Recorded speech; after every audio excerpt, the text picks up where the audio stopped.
Thank you all for joining us today. I'm Mike Johnson. I'm the Vice Chairman of the House Republican Conference, and I'll kick things off. Folks, our country should be on the rebound right now. When they took office, President Biden and House Democrats inherited a turning tide, an economy rebounding from the pandemic, and a country that was eager to unite. Today, however, it's a very different thing. It's difficult to imagine how much worse they could have botched our country's recovery. During what should have been a time of hope and optimism and recovery, our country instead faces a multitude of crises. We've got an economic stagnation problem at home. We have a raging border crisis close to home. And of course, now we have foreign policy crises around the globe. In the face of all this, the Democrats in this House are doing everything they possibly can to push through a $5.5 trillion spending package. It would be higher taxes, higher spending, spread over two bills that are linked together by the House Democrat leadership. The first is called an infrastructure bill, and it's not that at all. It's a spending bill. And only a fraction of the spending would actually go to things that regular, everyday Americans and all of us regard as infrastructure. Negotiators assured us the bill would be paid for, but it's not. They insisted it would not raise taxes, but it obviously does. Nowhere in the legislation are there any regulatory, permitting, labor, or energy policy reforms that would streamline the broken bureaucratic processes that kill infrastructure projects. Remember, this bill is all spending and no reform. Most concerning of all, we were told that passage of this bill would satisfy the spending appetite of enough Democrats to impede passage of their separate $4.3 trillion party line spending bill, but it will not. We know this is true because all 50 Democrats in the Senate, including Bernie Sanders, still voted for it. And House Democrats are fighting about whether to consider either the $1.2 trillion spending bill or the $4.3 trillion spending bill in the absence of the other. Almost no one believes that's possible. House Republicans would have supported a standalone bill that was paid for and actually targeted to our nation's infrastructure needs. But we cannot support legislation that does more to pave the way for reckless Biden, Schumer, Pelosi tax and spend agendas than it does to pave our roads. The second bill, well, the Democrats still don't know what they want. It could include mass amnesty, it could include taxes on prescription drugs, or a carbon tax, or any number of other terrible provisions. The one thing they do know is that they want to spend $4.3 trillion of taxpayer funds at a time when our national debt is about to exceed $29 trillion. Democrats have a mere 3-seat majority in the House. There's a 50-50 deadlock in the Senate. Does any objective person think their mandate is to ram through the most partisan, most expensive legislative package in the history of this country using the slimmest majority possible? And before they even tell the American people what's in it, we say, no way. If they hadn't just voted to legalize abortion up until the moment of birth, I'd say this was the most ridiculous thing we've ever seen. The American people do not want this, and House Republicans are going to do everything we can to make sure this charade is stopped.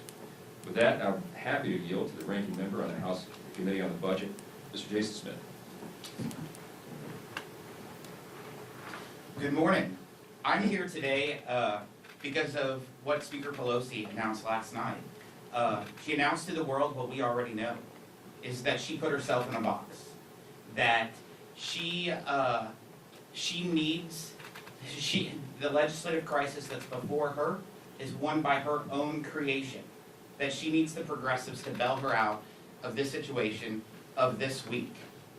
That is why at 8:23 Thursday evening, the Budget Committee noticed up to have a hearing at 2 o'clock on Saturday.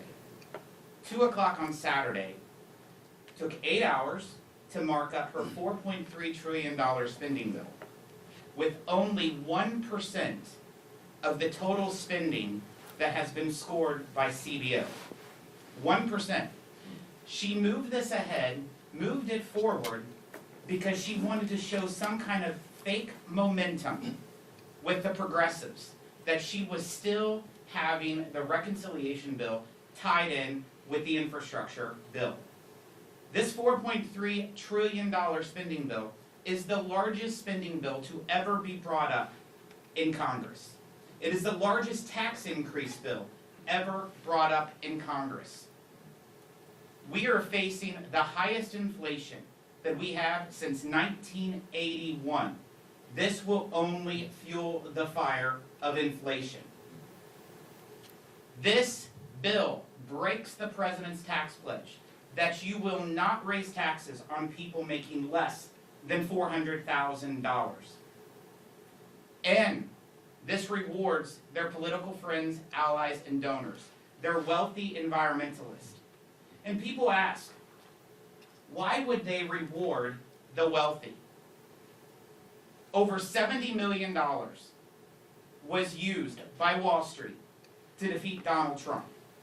The 10 most wealthy legislative districts in all of Congress are held by Democrats. They are the party of the wealthy. That's who they represent. You can't deny it. That's why this bill provides that if you make $800,000 a year, you can get huge luxury tax credits for your electric vehicles. That's why you can get tax breaks for your electric bikes. That's why millionaires' kids can get free college. That's why people who make $500,000 a year can get taxpayer paid family leave. This piece of legislation is all loaded of helping the wealthy at the expense of the working class. It's a disaster. She has her hands full. We'll see what happens this week. I have to turn it over to our wonderful leader of the House Appropriations Committee, Ms. Kay Granger. Thank you. The government could shut down literally in a few days. It's a terrible position to be in, and it's completely unnecessary. A government shutdown would impact military readiness, border security, and so many programs Americans rely on.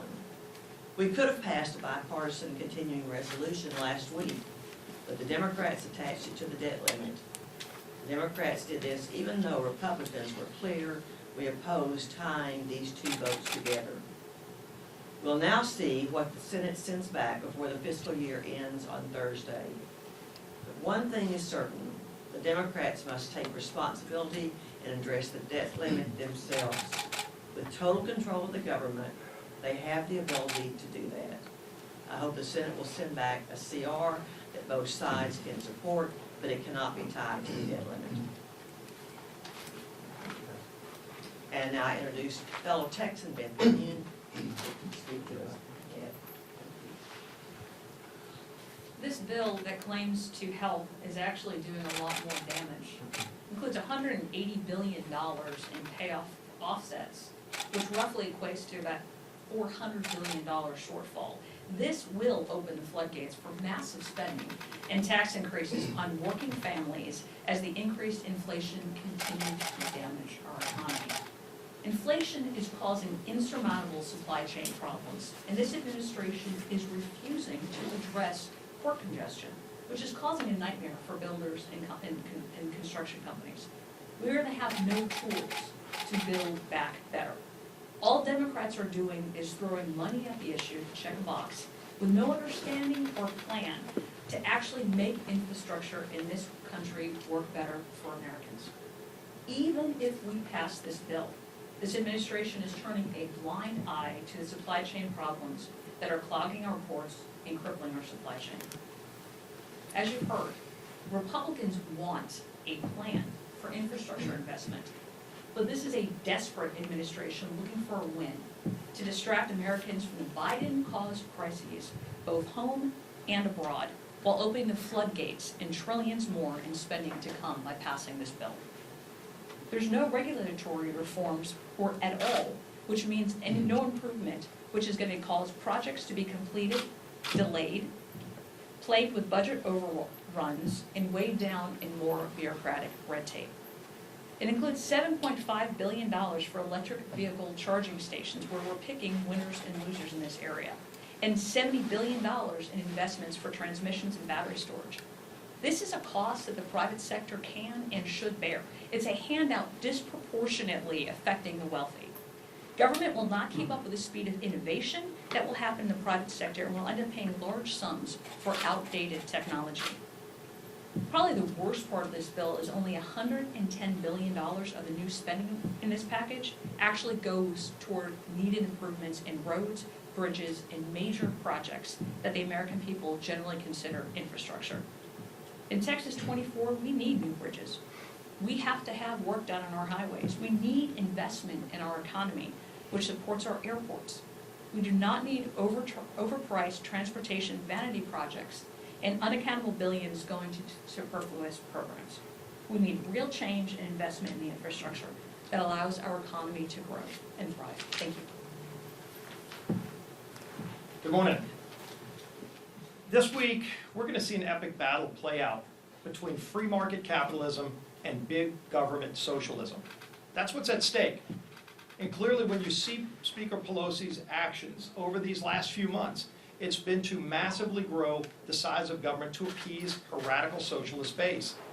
And I think you're seeing the American people across the country express their anger and frustration because they're paying the cost of it already with higher inflation. Inflation's through the roof for so many things that people buy every day. Gasoline's up over 40%. When you go to the grocery store, you're paying 30 or 40% more. If you want to buy a new appliance for your house, you're going to wait months and months and still pay a higher cost for it. So President Biden's already broken his promise that his actions will not impact the paychecks of people making under $400,000 a year because the hardest working Americans and the lowest income Americans are the ones paying the biggest cost for the inflation already created by President Biden's failed agenda. And now they want to double down on it and put it on steroids. This will be inflation on steroids, tax increases like we've never seen before in the history of our country. The package that Speaker Pelosi is still trying to bring the bill to bring to the floor this week would be over $5.5 trillion of new taxes and spending, much of it added straight to the deficit, all under the name of leveling the playing field. Tell that to hardworking families who are already paying too much in taxes, who know that, for example, President Biden's energy tax in this bill, a tax on natural gas, is a new tax. It would hit the lowest income families the hardest. It would probably add about 14% to everybody's household electricity bills if they use natural gas. That is a violation of President Biden's promise to those workers, in many cases who make less than $50,000 a year. They're going to pay a higher cost for President Biden's agenda. We actually tried to take that tax out of the bill, and on a party line vote, every Democrat voted to continue charging new taxes to families on their electricity bills. It would hit hospitals too, increasing the cost of health care. We tried to protect hospitals from having to pay these higher taxes, which will be passed on to families in the form of higher health costs, which, by the way, would be another violation of President Biden's promises that your health care costs wouldn't go up. Over and over again, we've seen broken promises, and the American people are fed up. That's why we are fighting against all of this radical socialist spending and these new taxes that are going to hurt families in America, that are going to be a gift to countries like China. Because if you think about it, you look at the Green New Deal policies that are in this radical spending bill, they exempt China from the major provisions of these bills. China's right now the country emitting the most new carbon. They're opening up 300 coal plants this year. America was reducing carbon emissions through ingenuity. We were making more things in America. We were bringing jobs back to America. We were growing our middle class under President Trump. And we did that by lowering taxes, by having regulations that actually make sense, that don't go out to pick winners and losers. And they want to reverse all of that and then exempt China. And President Biden's already shown he's willing to trade American jobs and give them away to foreign countries when he killed the Keystone Pipeline on day one of his presidency. It's one of the reasons Americans are paying 40% more for gasoline at the pump, because President Biden's gone after American energy, but he hasn't gone after all energy. He was just a few weeks ago begging OPEC and Russia to produce more oil at the same time that he blocked American companies from producing oil here at home, where we actually have better environmental standards than in any OPEC country or in Russia. And yet he green-lighted a pipeline so that Russia could create jobs in their country while killing jobs in the United States. It's catching up with the president. People are paying attention and people are fed up. They don't want to pay for all of this big government socialism, and yet that's where we are. That's what's going to play out this week. There's crisis after crisis that was created by President Biden, and he's the one that should step up and say enough is enough and start working with Republicans, start following through on his promise. Here in the House, Sam Graves, the leader of the Transportation Committee, has been wanting to work on a bipartisan infrastructure bill, yet he's been shut out of the process from day one because they want to go forward with their go-it-alone bill. In their bill, by the way, they have over $100 billion in Solyndra-style slush funds. Slush funds are not infrastructure, yet that's part of their new spending. That's not where we need to be going. We should be focused on helping fight for those small businesses, for those families who are struggling. We should be focusing on lowering inflation, not spending trillions more dollars in new taxes and new spending that will only increase inflation and hit the lowest income families the hardest. So that's what we're going to be focused on this week. We're going to continue fighting for those hardworking families and against this big government socialist agenda. With that, I'd be happy to take some questions. Yeah. 2 questions. The first one is, would Republicans be willing to support a clean CR if it's decoupled from the debt ceiling? We tried to get the CR decoupled from the debt ceiling last week, as Kate Granger just talked about, and the leadership on the Democrat side had an important decision to make. They had some of the most radical elements of their far left that did not want Israel to get the replenishment of their Iron Dome missiles. This is a defensive system that was a partnership between the United States and Israel to help protect them against terrorist missiles coming into Israel, which, by the way, thousands of terrorist missiles came in from Gaza earlier this year. They needed to replenish those missiles, and that was in the bill.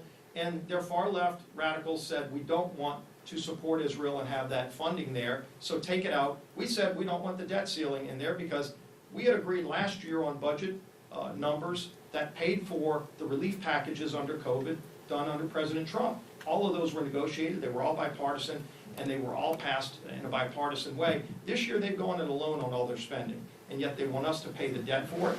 And so we said, you've got to pull out the debt ceiling, and we would support the rest of it. And when they had that decision to make, instead of jettisoning the debt ceiling, they threw Israel under the bus and jettisoned the Iron Dome funding. It was a disgraceful moment, and ultimately, we stood up and said, we insist that you help support Israel replenish the Iron Dome So missiles. Republicans would support a clean CR? We've said if you negotiate with us, again, it's got to be a negotiation with Republicans to ultimately come to an agreement, which is how it's always been. When we've had bipartisan agreements in the past, bipartisan means you work with people on both sides, not just in one chamber, but both in the House and in the Senate. They've yet to do that. We've encouraged them to do it. Kate Granger and her team are ready to go. But it's time for Speaker Pelosi and frankly for President Biden to fulfill their promise of working with everybody and actually do it, which they've yet to do. Liberal Democrats clearly fear that if the infrastructure bill passes, moderates will peel away from the reconciliation bill. Why don't you see the same thing, the same dynamic? Why don't you see the best way to kill the reconciliation bill is to give moderate Democrats a win on the infrastructure bill? Well, first of all, we tried to work with Democrats on an infrastructure bill. And again, Sam Graves laid out the foundation for a $450 billion infrastructure bill, which was roads, bridges, ports, waterways, broadband, things that everybody would consider infrastructure. And the Democrats didn't want to even enter into that negotiation. That, by the way, would have been the largest infrastructure bill in the history of the country because they wanted to just have a multi-trillion-dollar bill, a bill that was over $1 trillion. For some reason, that's what they were fixated on.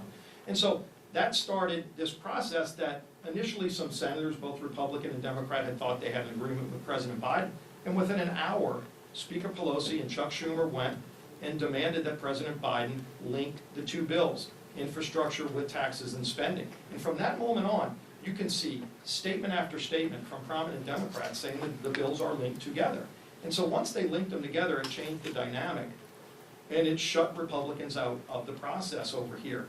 And so, whether or not their members, and it's really a fight between socialists and liberals over there. There are no moderates left, and you can look at the voting records. None of them are voting like moderates.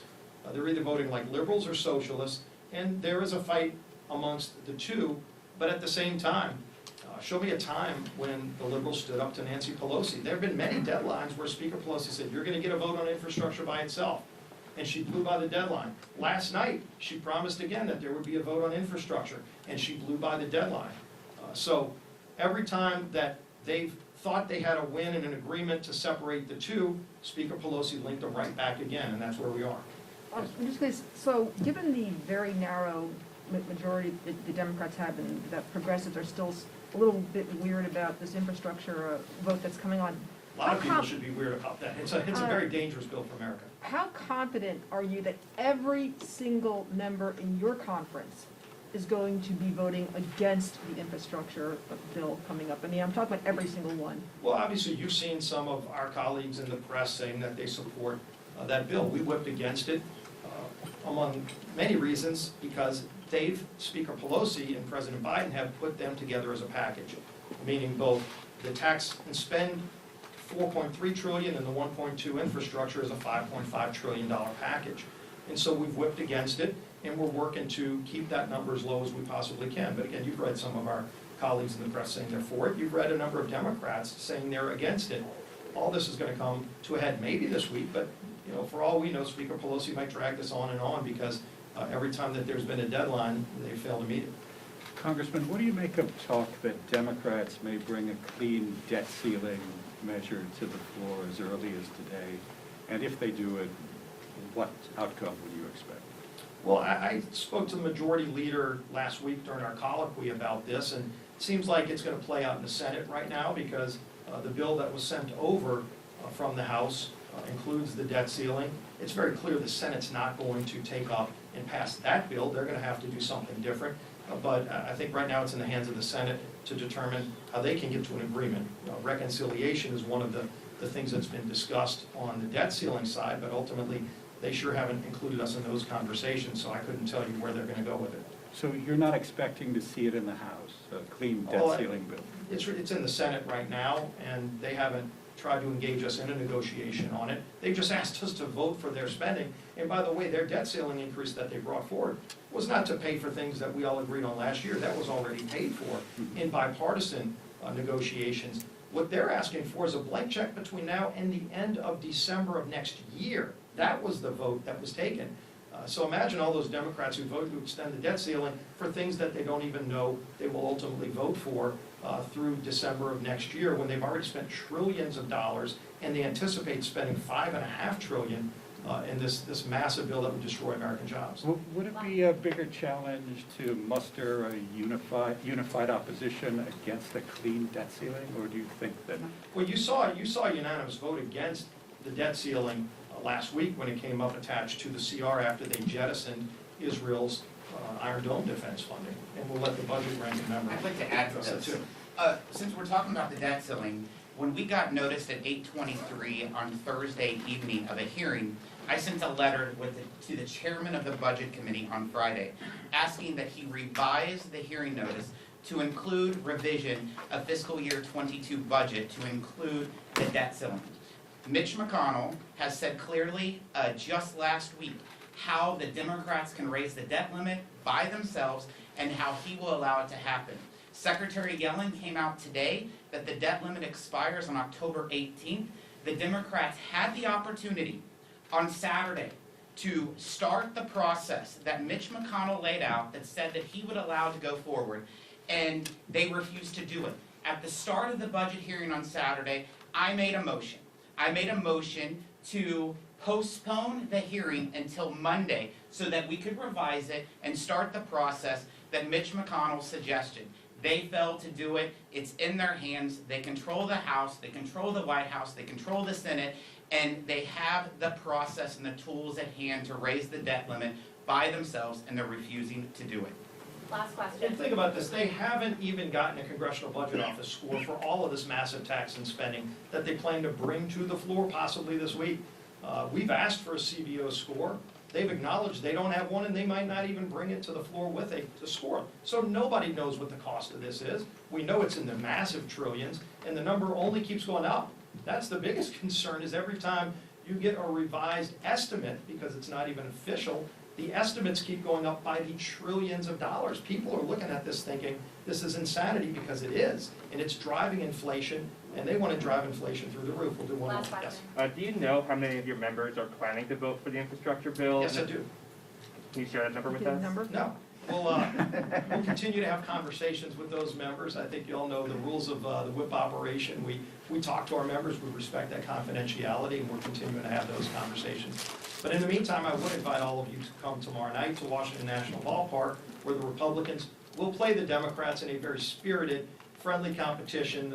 Over 26,000 tickets have already been sold, so I'm not sure how many the Nationals pull in, but we're going to be pulling in a large number, and we're going to raise about $2 million for local charities as we work to beat the Democrats on the baseball field tomorrow night in the middle of all of these other big contentious issues. So with that, thank you all, and see you on the ball field. What position will Marjorie Taylor Greene play?